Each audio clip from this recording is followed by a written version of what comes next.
Buen día, soy Yuri Esmeralda Ruiz Báez, estudiante de la Universidad del Tolima de la carrera Licenciatura en Educación Artística. Pertenezco a la sede Kennedy y en esta ocasión vamos a hablar sobre el texto en análisis de los espectáculos por el autor Patrice Bays. Es de vital importancia reconocer que no hay análisis de espectáculo si no se asiste en vivo para evitar la reconstrucción de él.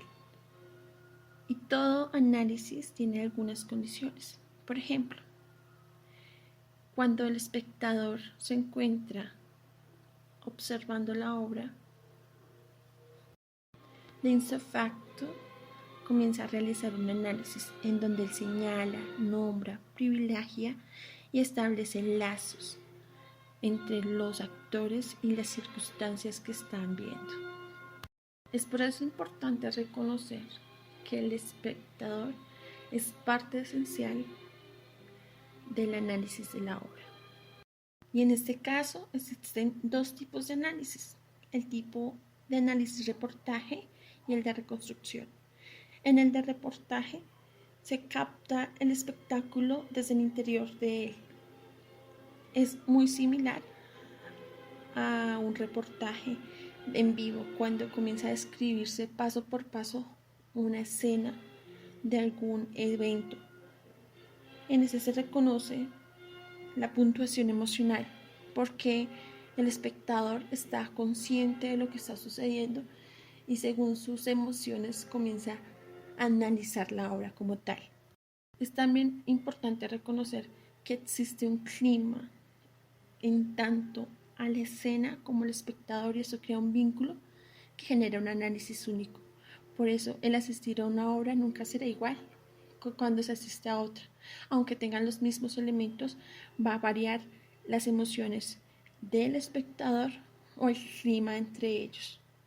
Por otra parte, el análisis de reconstrucción es perteneciente al occidente y estudia el contexto de la representación.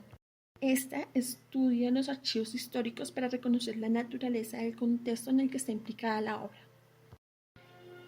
Es también importante reconocer que la semiología teatral es el método de análisis del texto de la representación como tal y centra la atención en la organización formal de este. Y tiene algunos límites de la semiología clásica, entre ellos se encuentran las unidades mínimas. Dichas unidades mínimas son las que realizamos al fragmentar el continuum de la obra y solo se puede llegar a destruir en la puesta en escena. Si solo nos fijamos en unidades mínimas, comenzamos a ver solo los signos y dejamos a un lado la esencia de la escena. Dentro del texto nos hablaban de las categorías del signo, que existían dos, pero que ya estaban abolidas. Sin embargo, es importante reconocerlas, que son las humanas. Las humanas se reconocen como las animadas y el sistema de objetos que se reconocían como las inanimadas. En la lectura también encontramos palabras claves como la vectorización o la desemétrica y la presión global. Dentro de ellas encontramos que la fase globalizada concibe el espectáculo como una serie de síntesis de marcos claves y es importante porque de ellos salía lo secreto de la significación. Por otra parte, la vectorización era el medio metodológico en donde se veían las herramientas mnemónicas, los signos dramáticos y todo aquello que encerraba pequeñas partículas que dan un valor único a la puesta en escena. Dentro de estas circunstancias se podría encontrar la sublimación, cuando convertimos algo en muy importante. Pero dentro de esa importancia tendríamos que encontrar que hay cosas que se sienten en un momento único. Esa conexión entre escena y espectador no debería ser verbalizada, por eso se habla de la sublimación. En general, la experiencia de la materialidad es cuando encontramos ese momento en donde todo se conjuga y no lo podemos escribir. Y en ese momento comenzamos a tener un análisis único de la obra, que ninguna otra persona podría llegar a entender, aunque hubiese presenciado lo mismo. Porque A pesar de estar viendo la misma puesta en escena, cada uno se centra en elementos diferentes. En todo este proceso, Pavés nos dice entonces que es de vital importancia el trabajo del director, porque él conoce todos los personajes y les da una caracterización única a cada uno de ellos.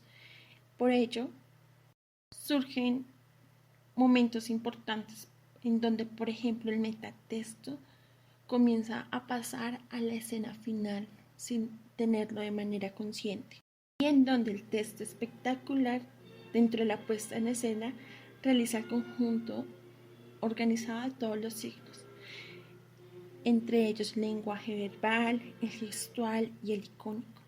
Cada uno de los elementos, desde antes de llegar al teatro hasta el punto de finalización de la obra, generan en el espectador una experiencia única. Por ello es importante estar pendiente desde taquillería, desde la campaña expectativa, desde el trabajo del actor, desde la iluminación, cada uno de los elementos que va a aportar en vestuario, el maquillaje, para crear esa atmósfera, que es imposible de cambiar. Por eso les recomiendo que la próxima vez que vayamos a teatro o que la próxima vez que leamos un texto dramático tengamos en cuenta cada uno de los elementos para que esa experiencia no sea en ningún sentido igualable con otras personas. Recordemos, el teatro es poesía que sale del libro para hacerse humana, como lo decía Federico García Lorca.